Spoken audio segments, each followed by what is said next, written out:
எப்படி இருக்கீங்க? நம்ம சேனல்ல ஏற்கனவே பார்த்தீங்கன்னா நிறைய கீரையில கூட்டு ரெசிபி பார்த்துருப்பீங்க. இன்னைக்கு வந்து நம்ம செய்ய போற கீரை பார்த்தீங்கன்னா தண்டங்கீரை. தண்டங்கீரையும் பருப்பும் வச்சு ஒரு அட்டகாசமான கூட்டு ரெசிபி செஞ்சு காட்ட போறேன். எப்படி செய்யணும்னு பார்க்கலாம். வாங்க வீடியோக்குள்ள போலாம். முதல்ல ஒரு குக்கர் எடுத்துக்கலாங்க. கொஞ்சமா தண்ணி சேர்த்திருக்கிறேன். இன்னைக்கு வந்து 2 பருப்பு சேர்த்து நான் கூட்டு செய்ய போறேன். அதாவது ஒரு 50 கிராம் துவரப்பருப்பு, 50 கிராம் பாசிப்பருப்பு. இப்போ பாருங்க 2 தடவை வந்து பருப்பு நல்லா கழுவி எடுத்தாச்சுங்க. ஒரு 5 பல் பூண்டு சேர்த்துக்கலாங்க. 2 பெரிய தக்காளியை நறுக்கி வச்சிருக்கிறேன்.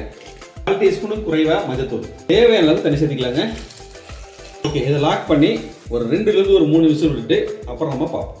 இப்போ பருப்பு வேகிறதுக்குள்ள மிக்சி ஜாரில் ஒரு பேஸ்ட் அரைச்சிக்கலாங்க. 1/2 கப்பு வந்து திருவண்ண தேங்காய், காரத்துக்கு 3 பச்சை மிளகாய், 1 டீஸ்பூன் சீரகம். இப்போ 3 பொருளையும் நம்ம கொஞ்சமாக தண்ணி சேர்த்து ஒரு 90% அரைச்சி எடுத்துக்கலாங்க.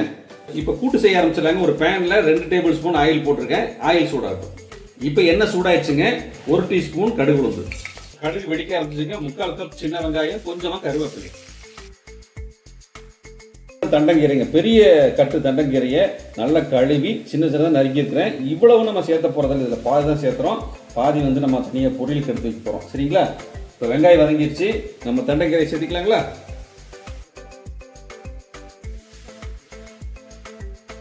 சாம்பார் தூள் வந்து ஒரு 1 டீஸ்பூன். கீரை வேகிறதுக்கு அது இப்படியே ஒரு 5 நிமிஷம் எடுக்குங்க. கொஞ்சமா தண்ணி சேர்த்துக்கலாம், ரொம்ப வேண்டாம். கொஞ்சம் அடுப்பை மீடியமான ஃப்ளேமில் வச்சுட்டு ஒரு 2-3 நிமிஷம் நல்லா குக் பண்ணிக்கலாங்க. இப்போ கீரை வெந்துட்டு இருக்குறங்க. இந்த ஸ்டேஜில் உப்பு சேர்த்துக்கலாம். ஒரு 3/4 டீஸ்பூன் உப்பு சேர்த்துக்கலாம். இப்போ கீரை வெந்துருச்சுங்க. அடுத்தது நம்ம அரைச்ச தேங்காய் பேஸ்ட் சேர்த்துக்கலாம்.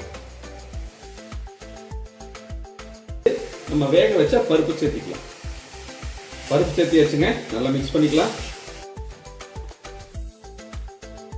இப்போ கொஞ்சம் தண்ணி சேர்த்துக்கலாங்க. மிக்சிகளில் நம்ம தண்ணியை சேர்த்துக்கலாம்.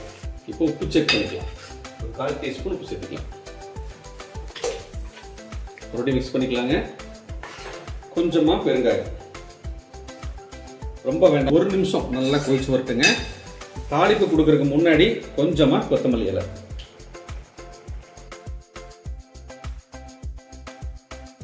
இப்போ இந்த கூட்டை வேற ஒரு பவுலில் போட்டாச்சுங்க. நம்ம தாளிப்பு கொடுத்துடலாம்.